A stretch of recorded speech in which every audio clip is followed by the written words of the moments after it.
Come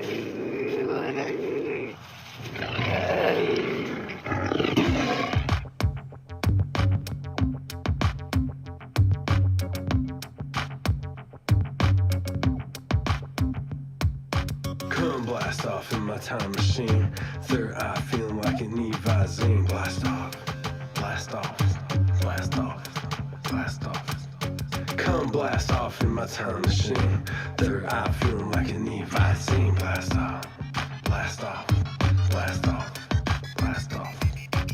Blast off on another epic episode of the Hyperanomalous Esoteric Research Organization podcast, aka HEROparanormal, broadcasting from the base at La Madre Mountain, just south of Area 51.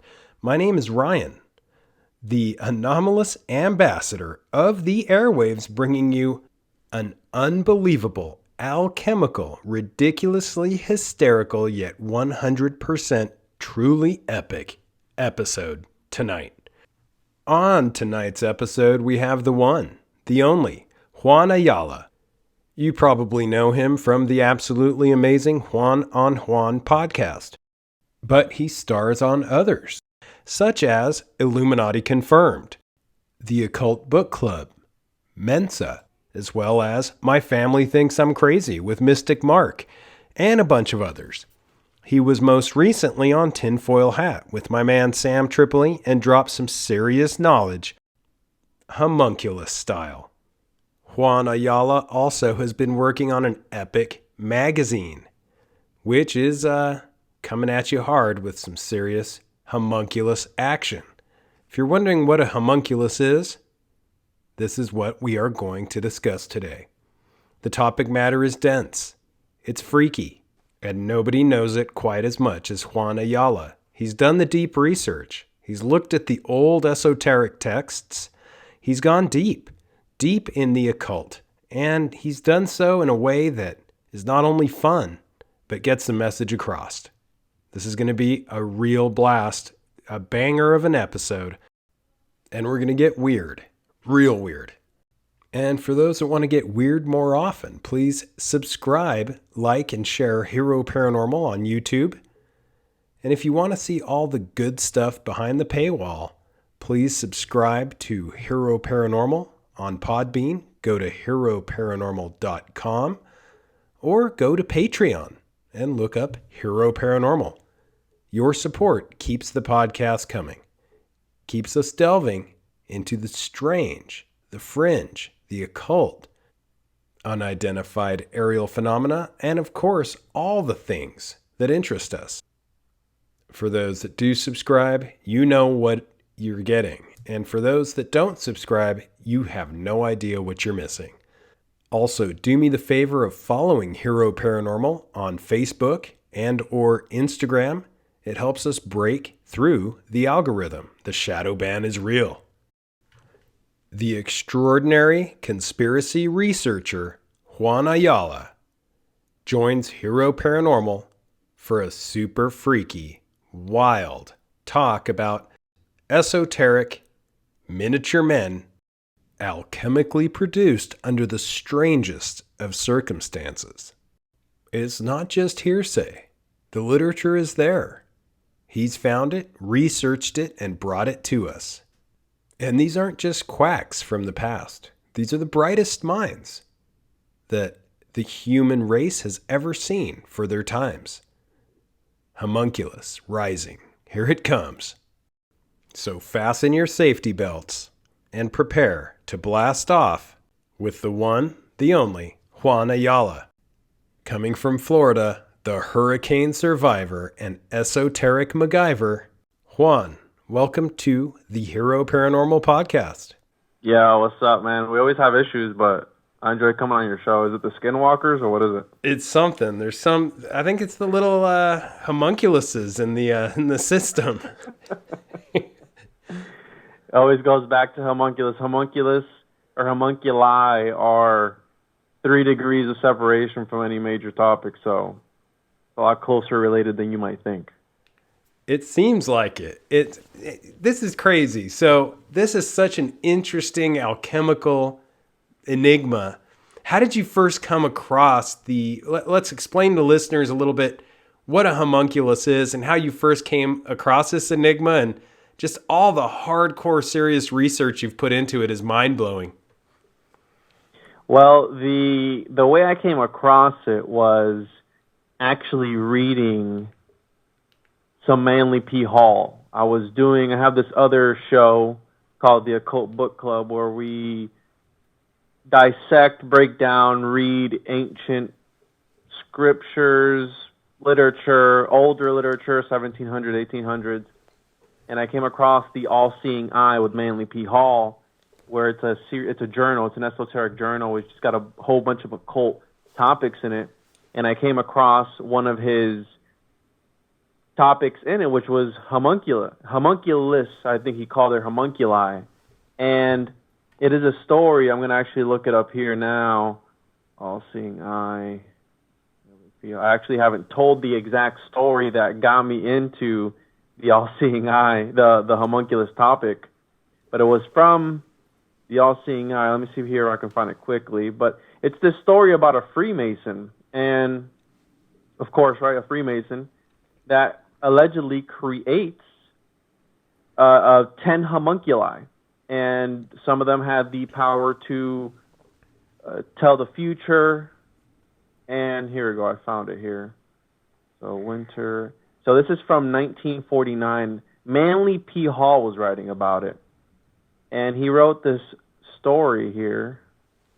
And every time I go on a podcast to talk about it, I go, yeah, let me read the story that got me into it. And I never get around to it, so it's good that I'm doing it now. Nice. And so it's called Curiouser and Curiouser. I guess that's how you say it. And then it's called a department dedicated to Alice in Wonderland. And the name of the article or the story is called Homunculi. And this is Manly P. Hall, by the way, one of the greatest. I think he was an occultist. Some people say armchair occultist, but I don't know. And usually when these guys are studying the occult, for some reason they live for a very long time. These guys are living up until they're 90-something years old. And Manly P. Hall, I think, lived to almost 90 years old. He was murdered, by the way, but that's a whole other podcast. For sure, suicided. Yeah, exactly. He was definitely taken out. So it's this story about Lord Kufestein.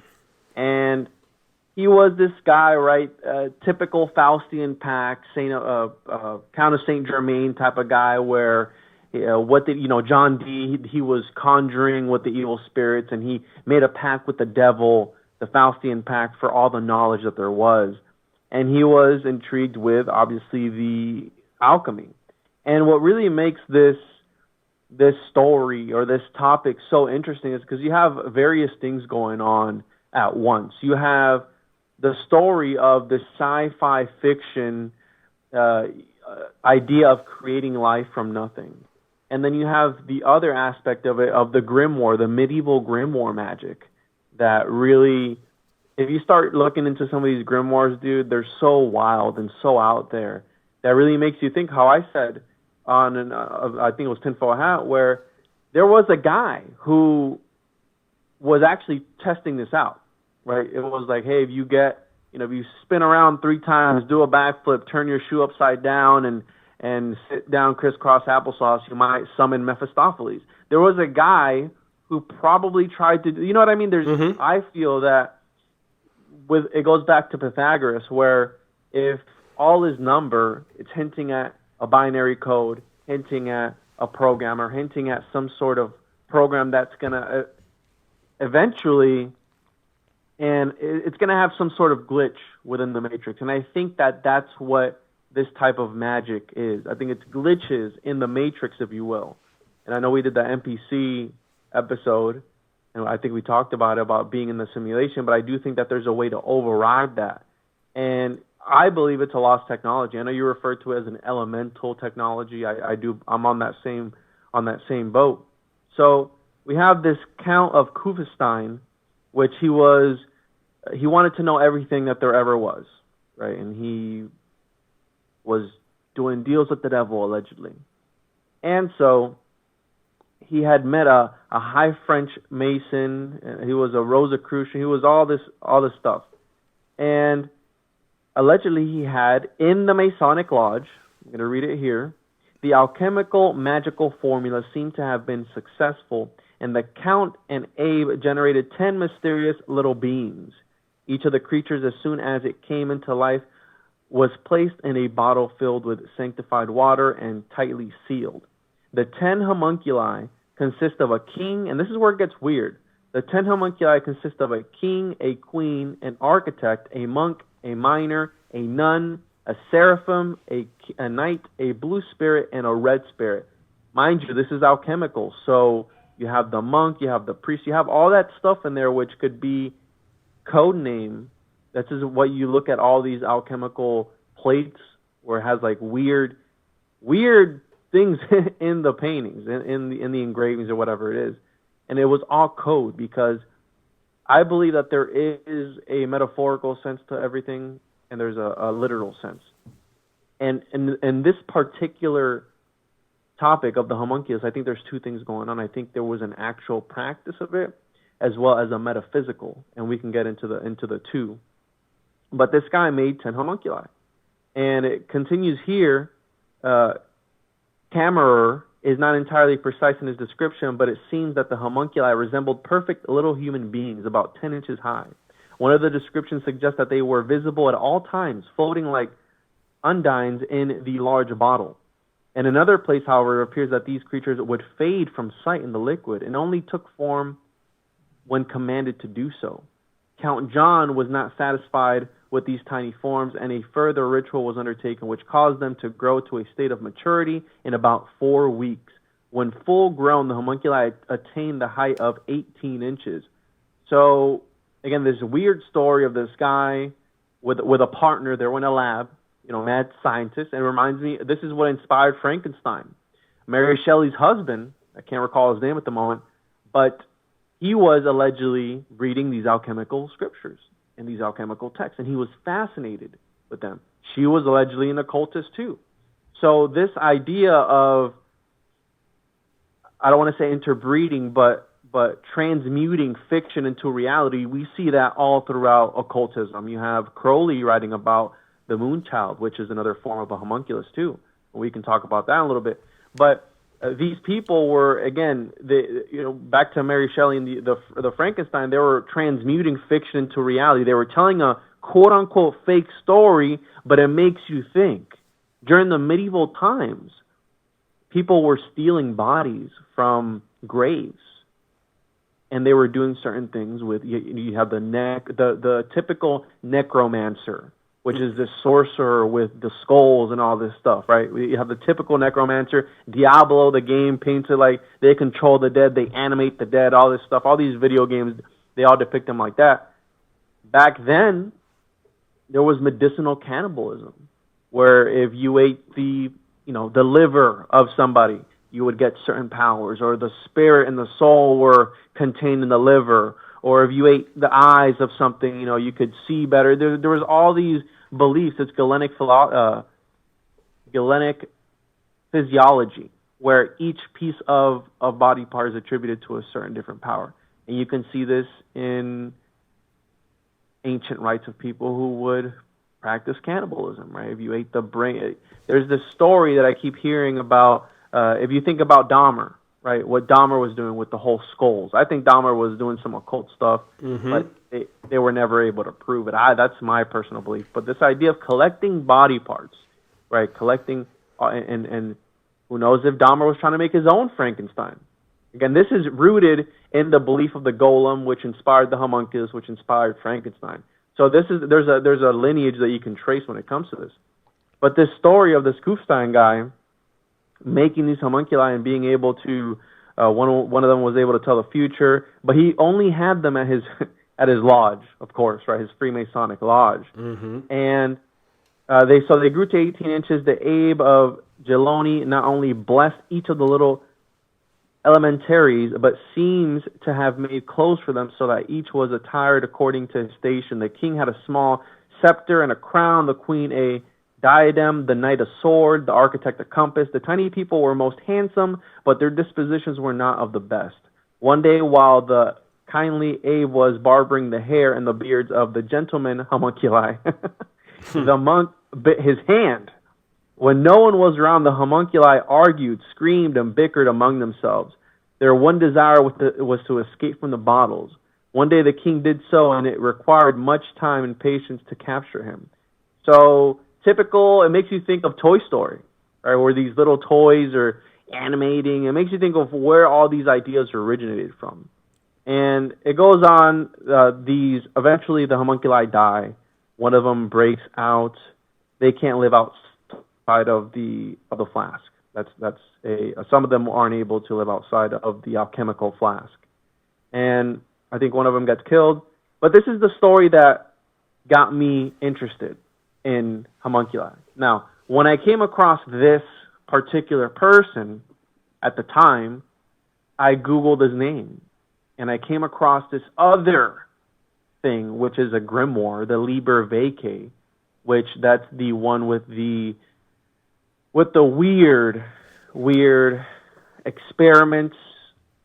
And some people don't like to call it experiments because it's a weird. There's like a weird debate in the community when it comes to esotericists are really weird, but depending on who you read, there's different ideas of what you're supposed to refer it to. Like you're not supposed to say operation, you're not supposed to say experiment. I forgot what the guy calls it, but anyways, for the sake of the conversation, we're going to say experiments. When I came across this Liber Vitae, the number one thing that stood out to me was it's a grimoire that John Dee had a copy of. Out of all people, John Dee had a copy of this grimoire. And there are I think there's about 16 different types, because the way that this grimoire or this book a manuscript was laid out was it was never published, because back again to this covering, right? The alchemy is always in symbols and all this stuff. They would do this. This was underground. This type of magic was underground. Nobody wanted to put their stamp of approval on it or their seal on it, because you would die if you were found with this in the 9th century or whenever you were gonna be ruled either a heretic, you were gonna be burned at the stake, you were gonna be killed if people found out that you had this sort of thing.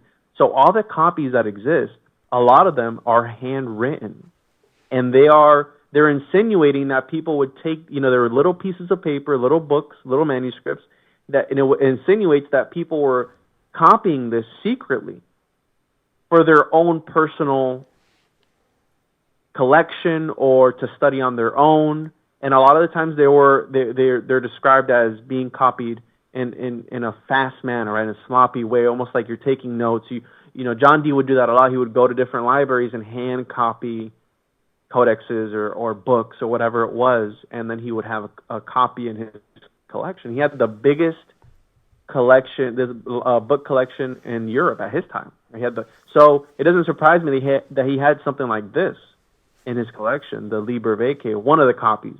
And a lot of the other times they would put it in with legitimate works. So if you had a collection of, let's say, medical journals, they would slip in a piece of Liber Vitae towards the end or towards the front or towards the middle to give it some credit, because it was a pseudoscience at the time, right? And also to hide it, I guess, right? Because who's going to think to look for a grimoire on, chopping up a cow into different pieces and putting your semen into it in order to birth this magical man in a legitimate medical journal? You know what I'm saying? Like they were shrouding it with legitimate works and putting it in there. And then there was other copies that were just by themselves. This book, it's good. It's wild, yeah. It's so crazy, because so it went from this Kufstein story to the Liber Vitae, and then the Liber Vitae, because that's the Mac Daddy, that's what everybody's interested in. It's a book of 80 experiments, and it's posing as Galen writing about a work of Plato's. So again, there was the pseudo-Platonic text of back then where people were using these high minds, pseudo-Aristotelian. They were using these high minds of antiquity as pen names. in another way, again, of shrouding themselves in order to not be killed, right? Because you're writing about heretical things, blasphemous things at some points, cruel things. It was again, I would describe one of the main thing that really got me into it. Virgil, he wrote in his work Georgics about a ritual called begonia, and in that ritual, it's for the generation of bees. And it makes you think, oh, the whole save the bees movement, right? Well, back then they understood that putrefaction, when something putrefies, it actually births new life. And that was based on observation, right? It was based on seeing it. If you left a piece of meat out to rot, it would give birth. It would spontaneously generate maggots, which would then turn into flies. So by a chicken egg, the chicken incubates it, she's warming it up so the inside putrefies and it gives birth to a chick. That's what they were thinking back then. That's their idea of spontaneous generation. A plus B equals C spontaneously. Then you have sexual generation, where Aristotle thought that the sperm was the highest of everything of man. It was all powerful. And the woman, again, this is Aristotelian biology. The woman only contributed. She was an incubator. She only contributed the matter in order for the sperm to thrive, and that was sexual generation. But then they took his ideas, which came from Pythagoras, by the way, spermism and preformationism, where they thought that a man was the tiny version in a sperm, and then when that would grow up, it would turn into a big man. So there was essentially homunculi inside the sperm, a little version of a big man in the sperm. They didn't have microscopes. We now know that is not the case, but the scary part about it is that Aristotelian biology lasted well into the 18th century. So you have these guys of antiquity that they influenced biology and everything that we know of it to be up until well into the 18th century. So you have the idea of spontaneous generation, where they were like, okay, so if we take the sperm of man, what happens if we put it into different matrices? And matrix means womb, by the way. If you think about it, Neo was kind of sort of he was a synthetic human being, but again, he could count as a homunculus in a way because he was artificially grown. But the idea of taking the sperm and putting it into anything else, that's what really paved the way. So we have this idea of putrefaction making new life, generating new life. The begonia, back to the begonia ritual, it was a ritual to generate bees. And what you would do is and this is kind of graphic, but you would kill a young cow, 2 years old, they said, and you would beat it with whatever you had. Right? You would beat it to a pulp without breaking the skin. Okay, that's the most. You need to beat it without breaking its skin. Now, when you do that, you let it sit, and you come back after, I believe it was 40 days in that particular one, and you would have bees. Inside of the carcass would be birthed bees. You can find accounts of this in the Bible. I forget his name, I think it's Jansen or something like that, where they kill a lion, they come back after 40 days, and in the lion there are bees after the fact. This is the Bible. But again, from Greek thought, they're being inspired by those before them. So this begonia ritual, a lot of scholars said, hey, that's not literal. Beating a cow to a pulp without breaking the skin, maybe it's metaphorical. But there's probably that one guy who tried it. There's that one guy who's going to come back and be like, you know what? I'm going to see what happens. Mm-hmm. I live in the boonies. I'm probably not going to get in trouble for this. And I'm not saying I condone animal violence or anything, but there's going to always be that guy. There's always going to be the Florida man to try it out. Now, fast forward to the Liber Vacay, which is 9th century, 12th century. There's various versions of it. And it's written about in the Picatrix, which is one of the greatest grimoires and grotesque grimoires of all time, the Picatrix. It's referenced in there.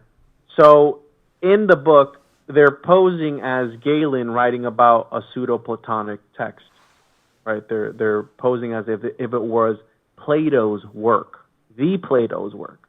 Obviously, we know it's not his work. And in that, there's 80 experiments. There's 40 minor and 40 major.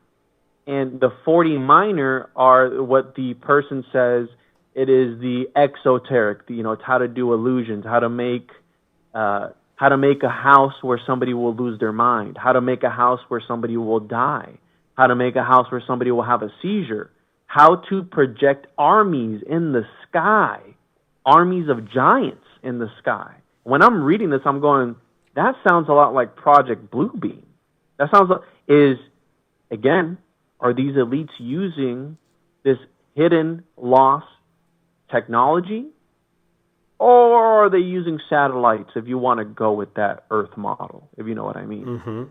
So it makes you think, okay, that sounds oddly specific of, projecting armies in the sky, projecting giants in the sky. That's kind of weird. There's how to make lamps that don't turn off. And then when you get to the major section, which is the more esoteric and occulted, and this is where the homunculus recipes are, and where there is the fourth experiment of the first or last four. The fourth experiment, and the reason that the book gets its name, the Liber Vitae, the Book of the Cow, is a recipe, an experiment similar to Begonia, except in this one you are supposed to, I believe architecture plays a big role when it comes to magical workings. If you look at religion, for example, I'm Christian, I don't practice anymore, but coming from a Christian perspective, when you go to church, it's looked at as a holy and sacred place.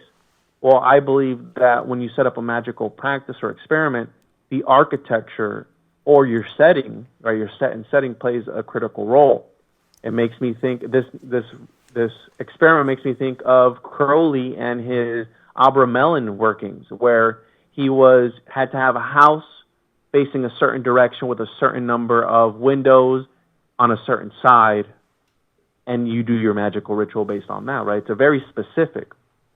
In the Liber Vitae, it tells you need to have 40 windows on one side of the building, and you need to take a cow.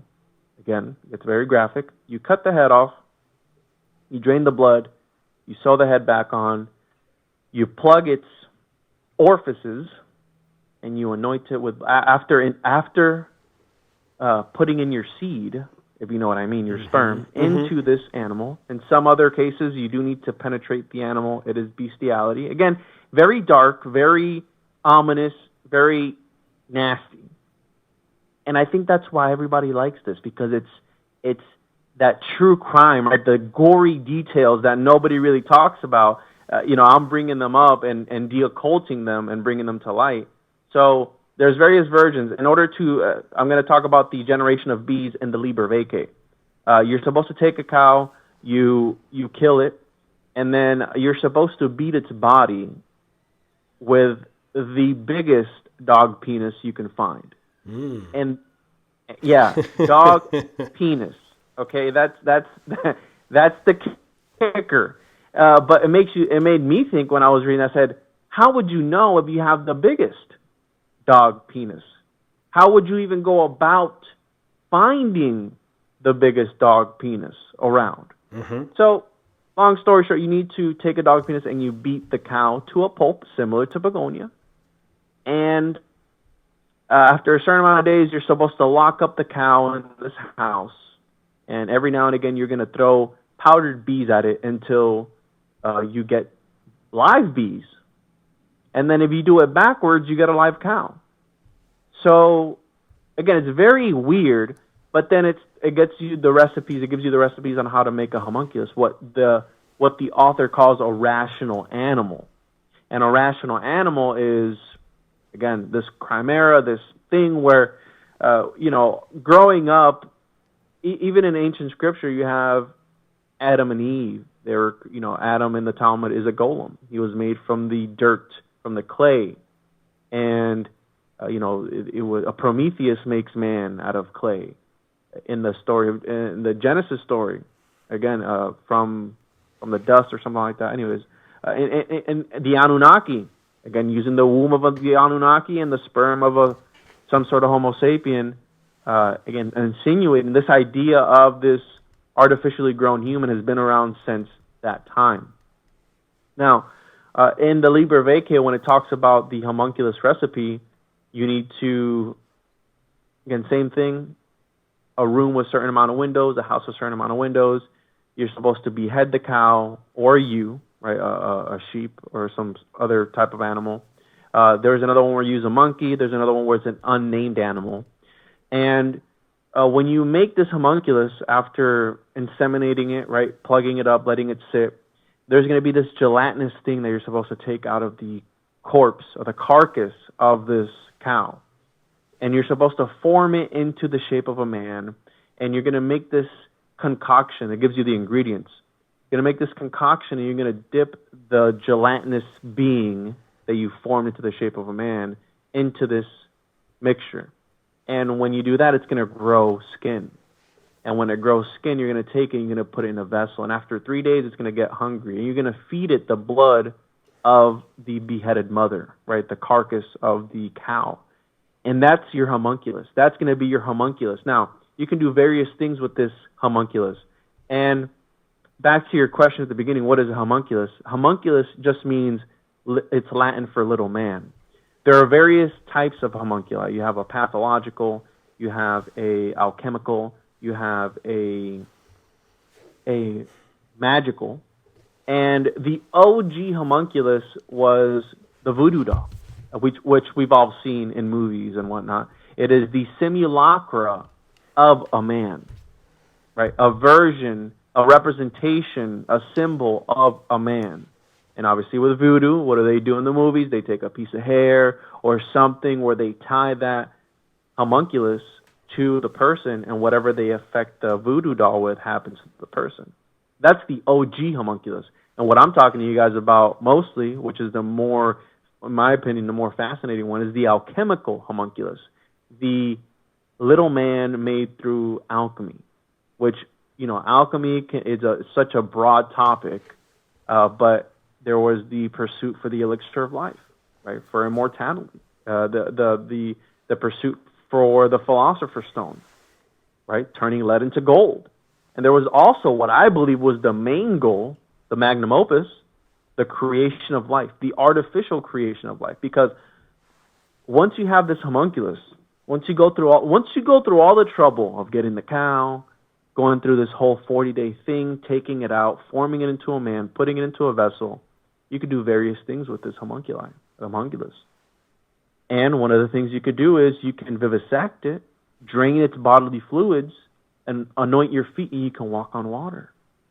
You could also turn somebody into a sheep or an ape. You could use one of them was its heart wrapped in the skin of its forehead, and you could be invisible. There was another, again, you're using various parts of its body to do some sort of magical and attain godlike powers. Again, that's what it's for. Now, according to Paracelsus, which up until the 16th century, we didn't have the word homunculus. The man who coined the term was Paracelsus. Theophrastus Bombastus Areolus Hohenheim, something like that. Some really long name. His name is crazy. Mm-hmm. Paracelsus, he was a very peculiar person, perhaps homunculus, because he was only 5 feet tall, and there's a lot of stories pertaining to this guy. This guy was doing public book burnings at his time. He was, he is the father of toxicology. We attribute a lot of stuff from a modern day operations. He was a surgeon, he was a physician. We attribute it to him. So these aren't people who are just crazy, run-of-the-mill type of people. No, they are pioneers. They are the highest academic minds of their time, but then they're attributed with concepts like the homunculus. So you see the evolution of the science of the time turning into science fiction today, and I don't think that's the correct way of looking at it. I do believe that these things existed, and they've made us nowadays, through the mainstream and all this stuff, believe that it was just, no, it's just science. It's a pseudoscience. Well, do you truly know? Unless you're trying these sort of things and really going off the deep end, because some of these grimoires require you to have the brain of a fresh corpse. So you're either, again, back to the medicinal cannibalism thing I talked about, either you're going into graves, which at one point got so bad that they started to have, they were selling mummies back then, and a body of a mummy would go for X amount of money. And it got so bad that they would start to just have the body of a regular dead person, or like of a peasant or somebody that just died on the street. They would sell that as a mummy, right? Because they were making so much money from selling mummy dust, because people thought, again, ingesting it would help with their digestive system, or it would heal them from X, Y, Z ailment, or whatever it was. Because there was physicians back then and magicians, magician, they were the same thing. Now, what I'm talking about with using, the reason that they use nature and animal, it's magia naturalis, which is a Christian, it's a Christian type of magic, because you're not using astral forces to assist you in making this homunculus. No. You're only using what nature, naturalis, what nature has given you, and only speeding up the process, or vice versa. So you're using the components that is in nature. So it's not demonic, it's not astral magic, it's not talismanic magic. No, it's natural. So Christians, they were doing this. Paracelsus was very, very religious. There are stories of the Arnaldian homunculus, he was a physician and a religious reformer in the 1200s. And there's stories, because this entire topic gets into the ethical parts of it. You know, the first human was cloned in 1997, I believe, and he was half man, half cow. Again, the cow playing a very vital role. It makes you think of why certain cultures don't eat meat, right? Right. So is it because in India they say that they worship cows? So do they worship them because they know that they have some sort of power, or again, because I think that these formula are glitches in the matrix. I think that they are a way to bypass the matrix. Now, I'm not saying go out and get a cow and make your own homunculi. I'm not saying that. I'm just saying that I do believe that we've talked about it, where the veil is thinner, and I believe there are certain things, certain patterns you can do, like a cheat code in a video game. Up, down, down, square, circle, and triangle, and you have a bunch of money in the game. Now it's probably a little bit different in whatever real life is, quote unquote real life, but you get the point. I believe that there are glitches in the matrix. Now this Arnaldus de Villanova, he was again a religious reformer, and there are stories of him, because it gets into the ethical perspective of it. It's like, wait, did God die for the sins of this homunculus? The Arnaldian homunculus, he would again make an alchemical little man, a homunculus, and as soon as it was born, he would smash the homunculus and kill it. And the reason that he said that he would do it is because he said, listen, I don't know if God died for that homunculus' sin. And I don't know if God is going to possess it with a good soul or a demonic soul, or if it's an empty vessel. I don't know what's going to happen. So before it gets to that point, I'm just going to destroy it. So you have this guy, allegedly he was an alchemist, making homunculus and just killing them as soon as they became alive. So again, there are various stories, and it being a vessel, there is a scholar, David Pinktree, where he believed that the Liber Vacae was the most flagrantly demonic grimoire that there ever was, and he called the homunculus an artificial demon. So you have people on both sides of the fence of like, hey, you have the crowd that says, hey, you're not using astral magic, you're not using outside influences or entities in order to make this creature. You know what I mean? But then you have the other guys like, no, that's an artificial demon. That you're creating an abomination. You're not supposed to have that. That's not, God didn't make that. They call them Jabir, which is Jabirian concepts, physiology, I think it is. Anyways, the Jabirian corpus, which is Jabir bin Hayyan, which is the father of chemistry, he was writing about homunculus, allegedly. Now, somebody called me out on one of the comments one time. They were like, "That's not true. If you don't cite your sources, I don't believe you." The only thing I have to say to that person is you obviously haven't looked far down the rabbit hole enough to find the information I found on this guy.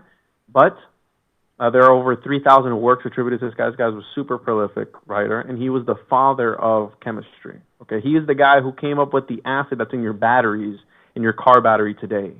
Okay, so these aren't guys that are just sitting around mixing things. No, these are the highest academic minds of their time. Okay, and they're messing around with this. So this Jabirian guy talked about how he could make good homunculi, right? Because they're very religious. He's like, hey, listen, any other homunculus is demonic. And yes, there are various things that you can mix in nature to call what he termed, trying to think of it now, but quote unquote animals that we haven't seen before. So I think that either they were trying to make these mythological creatures like the griffin or the minotaur, which you see half man, half animal, the centaur, whatever. What I think that they were trying to attribute that to homunculus. Now, to fast forward it and to make it a little bit more relevant, because again, it's a very deep rabbit hole. There's no way I can cover this in 1 hour. You know, this is a 2.5 hour presentation if I present it from the very beginning. But to relate it to modern day, because that's where I really want to take it, where Aleister Crowley, however you want to say it, whatever floats your boat, he was writing about this sort of thing. In 1916, 1917, he wrote a book on how to make a homunculus. Now, he took it. Remember, I mentioned earlier that a homunculus, Arnaldus de Villanova, he talked about it being a vessel of some sort. Well, that was an alchemical homunculus. Now we're going to be talking about, I guess you could term it the Crowleyan homunculus. I don't know, whatever. But what Crowley thought a homunculus was, he believed that up until the second month of gestation, after a woman became pregnant, the fetus was just a vessel, and you could invoke whatever spirits you wanted into that body, into the fetus, and it would grow up to be a perfectly healthy baby, except it would have the spirit of this corporeal being inside of it somewhere.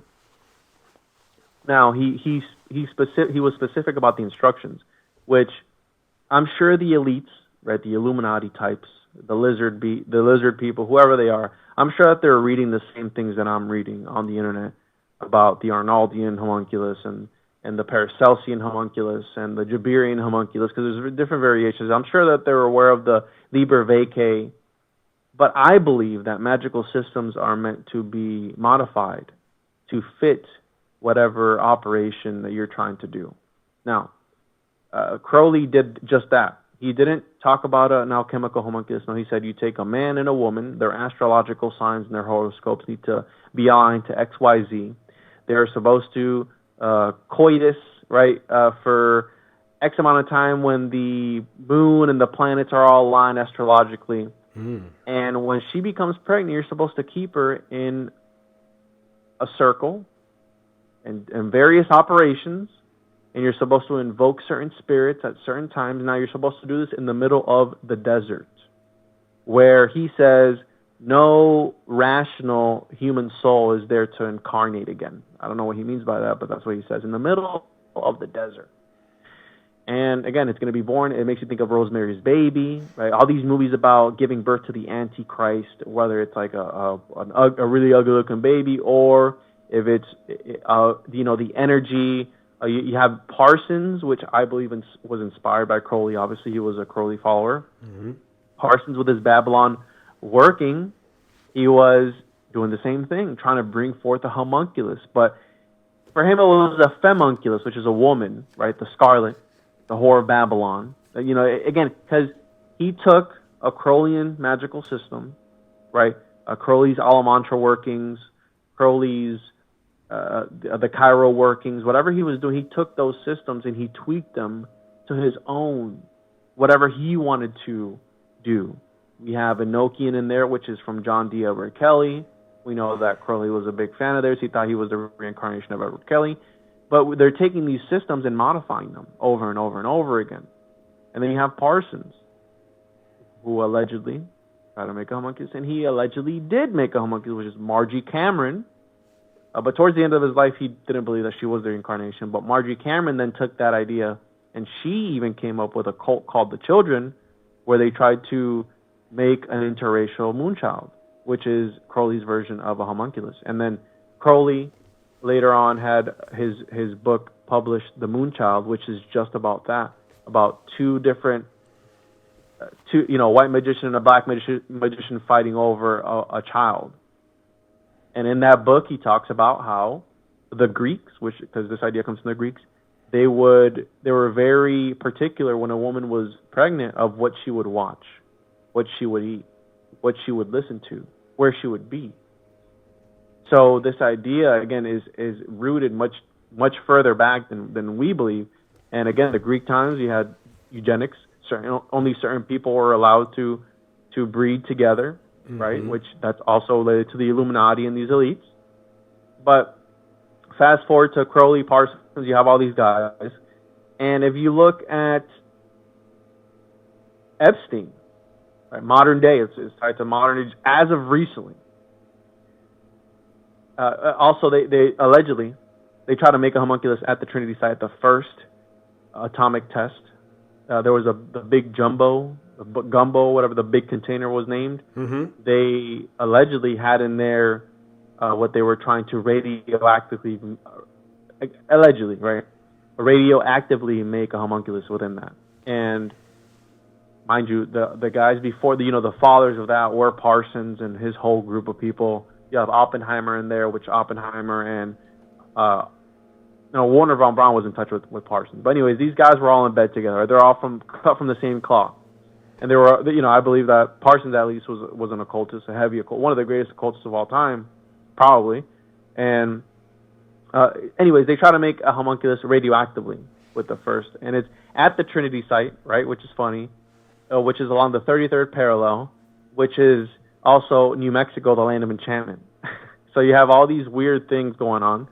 And not too far away in New Mexico from that site is the former Zorro Ranch of Epstein, which I believe it's still owned by one of his sub-companies where they were allegedly trying to get that money to pay off victims of, at this place, the Zorro Ranch that had, I believe it was at one point 33,000. Check this out: 33,339 acres, I believe, at one point, or square feet.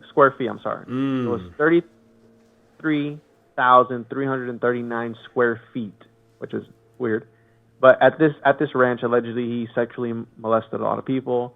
It was like a honeypot where they were recording people doing certain things. There was an entire room and an entire basement just full of computers, allegedly, full of computers and all this stuff where they were recording elites that would go there, royalty that would go there to do what you would imagine. And at this ranch, he also wanted to impregnate over 20 women with his seed. And he said that he wanted to breed a super race of some sorts.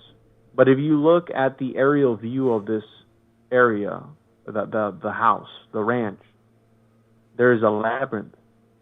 And now that ties into the instructions given by Crowley of how the impregnated woman needs to be. Mind you, this place is in the middle of the desert in New Mexico, the land of enchantment. Yeah. In the middle of nowhere, on 10,000 acres, in the middle of nowhere, nested away in the middle of the mountains. And this guy was trying to impregnate 20 women at once. I believe he was trying to make some sort of moonchild in order to invoke this energy into the world, right? To bring on these new eras, these new ages that they believe, the apocalypse, whatever it may be. And if you really want to stretch it out to go even further, Look at what the Kardashians are doing. Most of them had surrogate births. And if you want to really go there, a hermetically sealed vessel can also be a woman. You know what I mean? If there is no... It gets very heretical and blasphemous, but there are other theories related to this where I believe that they are trying to have their children born on certain astrological alignments in order to invoke certain astrological powers or whatever. It all goes back to alchemy. And the reason I say that is because I was watching the Kardashian show for research purposes only, of course. And when I was with my wife, I wasn't by myself. When I was watching the show with her, they were boasting about how the baby boy was going to be a Leo. And they were bragging, like, he's going to be a Leo. Well, it makes me think of the alchemical line that eats the sun, right? Alchemically speaking. And Leo, if you look at the aspects of Leo, they're outgoing, they're charismatic, they're out there, they want to be at the forefront. Which, hello, keeping up with the Kardashians, they're mining your energy. You're giving into these egregores, these witches that don't seem to age, right? They're alchemists, whatever. But I think that they were also trying to, they are doing this sort of magic in a way, because again, how I said, these magical systems are meant to be, they evolve over time in order to fit whatever you need them to fit at whatever point in time. So you don't have to adhere by the 9th century grimoire. No, you can take some of those aspects and switch it around. And I think that's why the magic is less potent nowadays, because it's like a game of telephone where they've gone through so many iterations that the original source of the magic isn't what it used to be, so it's not as potent as it used to be, if you get what I'm saying. Where it started super, the magician, the sorcerer that came up with this idea at first, he had it on point. You know what I mean? They were doing what they needed to do at this time, and then their contemporaries and the people after them that are reading these books that are written down in a hurry, they're missing steps or they're skipping steps or whatever, and you get a whole different, it's, again, a game of telephone. And not only that, but when religious figures of the church or whatever religion would copy down these grimoires, they were omitting and changing up details that they found too heretical or too blasphemous to keep in that text. So how much it makes you think of all the religious scripture, how much of it it's his story for a reason. This ties into a lot of things. If the church ruled it blasphemous or heretical, they weren't going to write it down. So imagine all the things that they didn't write down from these grimoires that were part of the processes that were just omitted because somebody thought it was too, wouldn't fit their narrative. And you can say that about any religion or anything in history. The victor of the spoils. Whoever is there to copy it over and keep that lineage of information going, they're going to have full control over it. You know what I mean? So I'm sure there's a lot of things that we're missing. A lot of these texts are fragmentary. There are various translations. And again, it's a very fascinating topic. And when you look at certain things in modern time, you go, okay, well, there's CRISPR technology. You have Bezos trying to find the elixir of life on some article that I saw where he's trying to live forever. There are people freezing their bodies to, cryogenically freezing themselves in order to come back later. So they're in a way practicing alchemy. Alchemy is not dead. It's only changed names. This sort of thing, you have people who, IVF, where obviously there are people who do it for medical reasons, but there's also what I believe the occult side of it, which is the idea of the homunculus, making a person outside of the womb of a woman in another sort of matrix, in another sort of substrate, whatever it may be. They're doing that today. Mm-hmm. They inseminate the egg outside of the womb and they inject it back into the woman. That is quote unquote whatever science is nowadays. Today. That is not science fiction. That is actual things that they're practicing today. So this idea that the homunculus is too far-fetched or whatever it is, maybe from the occult perspective, but if you really think about it, they're still making homunculus today, and if you look at it from the thing that just locked the world down not too long ago, that's a sort of chimera, right? Where they're mixing together certain things together, right? Not to say it, but they're mixing together certain things to get a chimera. There's talks of in the Ukraine not too long ago, those super soldiers. I don't know if you saw that article where they were talking about how there were these super soldiers, and why were they attacking Ukraine? Because of the biological labs over there, right? So what is gain of function? All these things. It makes you think like, there was also the biggest shipment of donkey penises seized not too long ago, that was coming from Nigeria to China, I believe. Again, very particular, right? A shipment, the biggest shipment of donkey penises ever in the history of. There's an entire market of exotic animal penises. I don't know if you knew that, but there's an entire market just for that. Even the donkeys are bigger in Nigeria. That's crazy. Yeah, dude. So when you start to really piece together, go, wait a minute. This thing is too. But everybody's this topic is so interesting. Now these donkeys, these donkey penises that were going from Nigeria. Did you say to Asia? Is that correct? To China, yeah. To China. Now I can only assume that these also are being done for similar prolific use as we're discussing. It's got to be something along those lines. Well, they're using it allegedly. What they do with them, this is according to the mainstream. A lot of countries believe that eating the testicles or the penis of an animal brings them fertility, brings them endurance, gives them almost like a natural Viagra, if you will.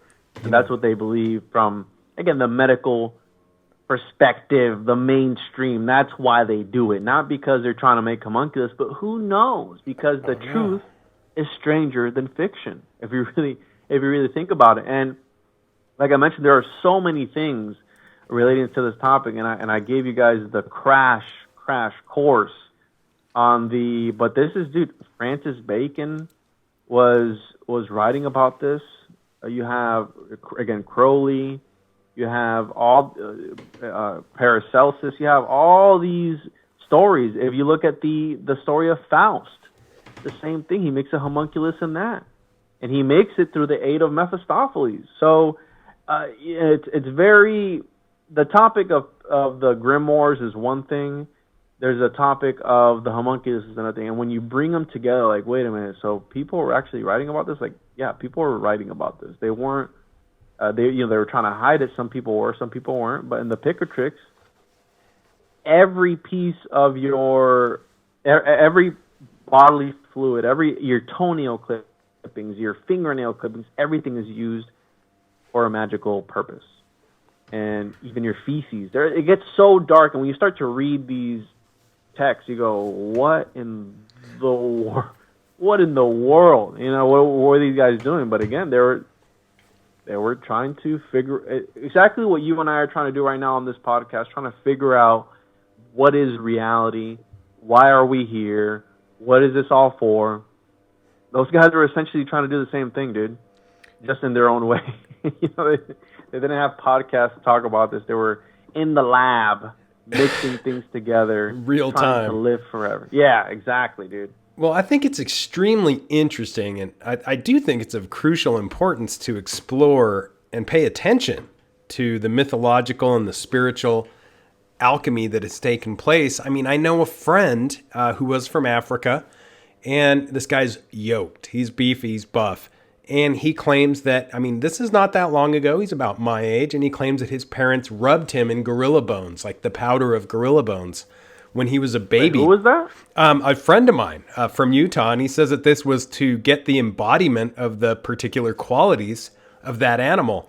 And he is built. And so some of these forces of nature, he's from Africa, and, it makes you wonder if these specific energies of the earth and cosmos can be assimilated into actual, reality. I think that it's not far-fetched, as you said, that there's some guy out there doing all the things that are written down. I was just thinking about this today. How many people probably had to mess around just to figure out how to make coffee? You know, not just picking the bean off the plant, but doing it at the particular right time of the season, then grinding it into a powder, then putting hot water through it. It's sort of what you're talking about. It's literally alchemy. How would we ever be enjoying coffee if somebody hadn't done all these crazy things that would eventually become the reward of coffee? But through this wild quest, what else did they do, right? Were they beating things with these massive dog penises until they became this? And the homunculus itself, man, I think that, we're 100%.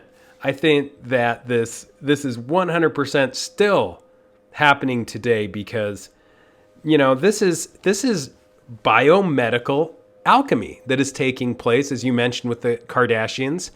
And the rates of IVF are going up. I mean, it's very likely. I mean, if you look at the rates of natural childbirth versus IVF, it is growing ridiculously fast. And surrogate mothers as well. I mean, what is the difference? As long as you're doing the same basic ritual, what is the true difference in mastering it? Is it just because in modern times it's more accepted to clone because we know they clone animals for scientific purposes? It's illegal in a lot of countries, not because you can't do it, but because you can. So it's illegal. Why would they make something that's not possible illegal? What do you think? Do you think that's the last time we cloned one here? What was it, 97 or 98?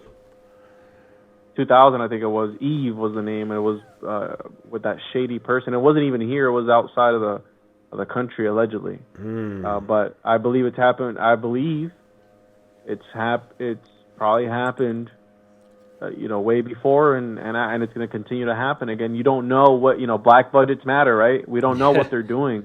Look at what the Nazis were doing. I just did an episode, a full deep dive on MK Ultra and how that evolved and how that started. And that the Nazis were competing with us. You know what I mean? We were sterilizing, well, not we, but the United States was sterilizing and euthanizing people in the 1917s. You know what I mean? Like the 1917, early 1900s. And the Nazis were trying to compete with us. Like, hey, we're trying to beat your numbers over there. It's like, wait. But if you look at the source of it, Pythagoras was actually the one that came up with the eugenics. And that makes you wonder why Freemasons and a lot of secret societies revere Pythagoras.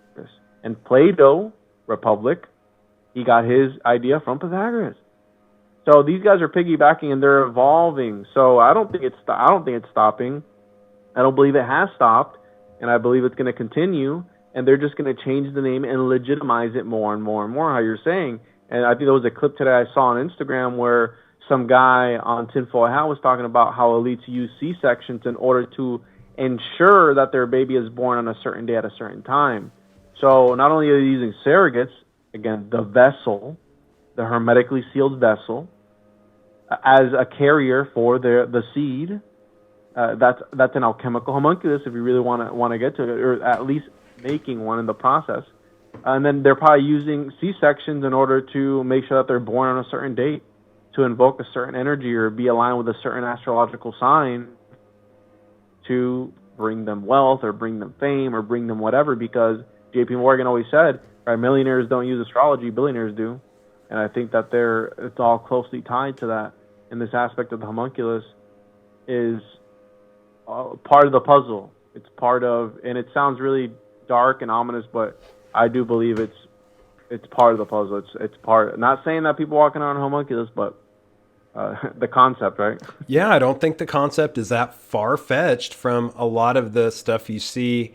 We were talking about skinwalkers jokingly, but realistically, a lot of that necromancy of robbing graves is deep in all of the texts having to do with all the rituals. And kind of along those lines, something really strange that I found in a small dark shed there at Space Wolf Research was literally a bucket, one of those massive 50-pound, or no, not even. It's like the massive, not buckets, barrels. We found a massive barrel with all kinds of animal parts and slime, and I mean, almost filled to the brim. Yeah, like 3/4 full of different animal parts and sealed. And it was in this small, dark shed there on the property. And I mean, it just made me think, like, what is this? Is this some kind of ritual? Is this something where somebody put this as a gag? But it was fully sealed, full of different animal parts. Disgusting. I mean, talk about the putrefaction process taking part, right? In that. But it makes me wonder. I mean, a lot of the same concepts of making something alive out of something that is dead. And what does that represent? I mean, there's the vessel, and this goes on and on. I mean, we've seen this in a lot of cultures, but it makes me wonder.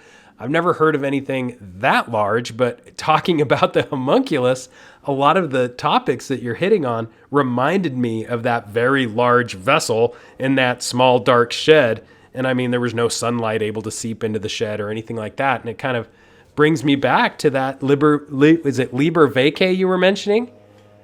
Yeah, Liber Vacay, the Book of the Cow. That's wild, man. Yeah.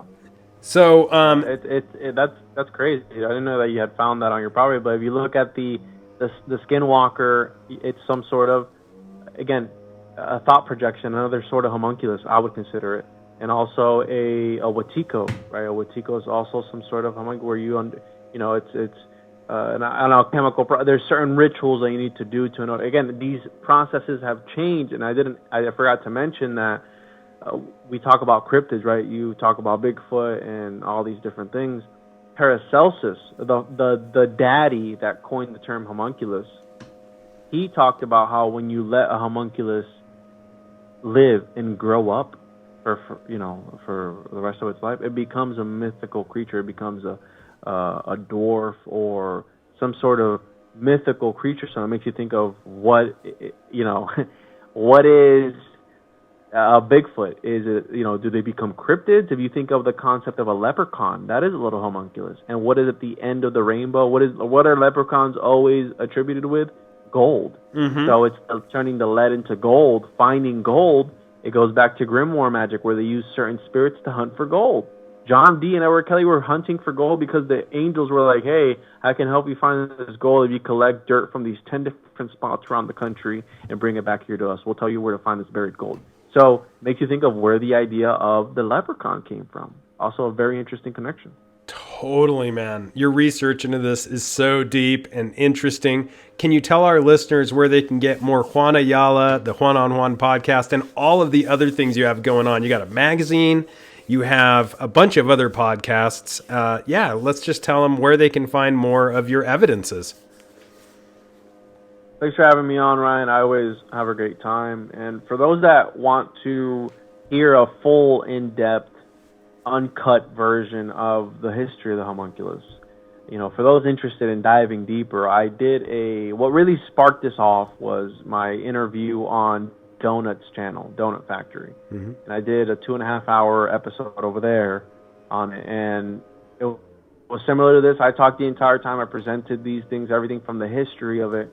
And I've been adding pieces here and there to switch it up for different interviews. And I've been just digging deeper. You can find me at thejuanjuanpodcast.com, at the Juan Juan Podcast on all social media platforms.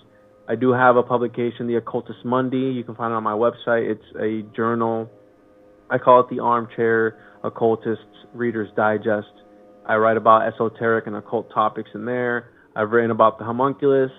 And again, I go in depth. I can add quotes, things that I'm not going to be saying here on an interview because it would just take too long. But long quotes and just more in depth and written, from a scholarly point of view. You can find all my work at thejuanjuanpodcast.com. And yeah, my podcast is anywhere. I have a YouTube channel. You can find the YouTube version on there. And yeah, I appreciate you having me on. And I really look forward to see how the field of homuncology, I'm at the forefront of it, right? And I want to see how it develops over time, because people really seem to be gravitated towards this weird, just kind of sickening topic. And I'm really happy people are enjoying it. Yeah, I think it's so cool, man. You are doing a great job of it. And Keep it up because it's so interesting how it just mixes everything, the esoteric sciences and mysticism, ancient medicine, herbology, theology. It all comes together, and alchemy, man, it's just the coolest. Thanks so much for coming on. Thank you, Ryan. There it is. Juan definitely went deep on that one. Alchemical tradition and literature. What is it? The homunculus. So much to dig into, so much to unpack. And no matter how deeply we think we may have gone, the deeper meanings to analyze are profound using the concepts we've discovered. There's a lot of levels of interpretation being used, and to be honest, I agree with Juan that in modern times, the rituals go on. The magic continues. It's just a matter of whether or not we're able to see the magic, because it's usually hidden and slightly occulted behind fairly obvious forms. The modern day elixir of immortality would definitely fall under the more accepted term of transhumanism in modern times. I find it extremely interesting and crucially important to explore with extreme attention the mythological, theological, and spiritual archetypes in order to understand these similar profiles in modern times. This could link us to the self-realization of what exactly is going on in our culture. Support the Juan on Juan podcast and everything else Juan Ayala has going on. He's one of my favorite people to interview, and for good reason. We just have a good time, no matter what it is we talk about. If you want to keep tabs on the fringe and what is going on in our modern culture, definitely like, subscribe, and share videos on YouTube from HEROparanormal. Definitely subscribe. It's just HEROparanormal on YouTube. In addition, if you want to see behind the paywall, there is a ton of content back there. You can go to HEROparanormal.com, Podbean, or go to Patreon and search for HEROparanormal. Your support keeps the podcasts coming. And until next time, keep your eyes to the skies, feet on the ground, and don't forget to take a look around.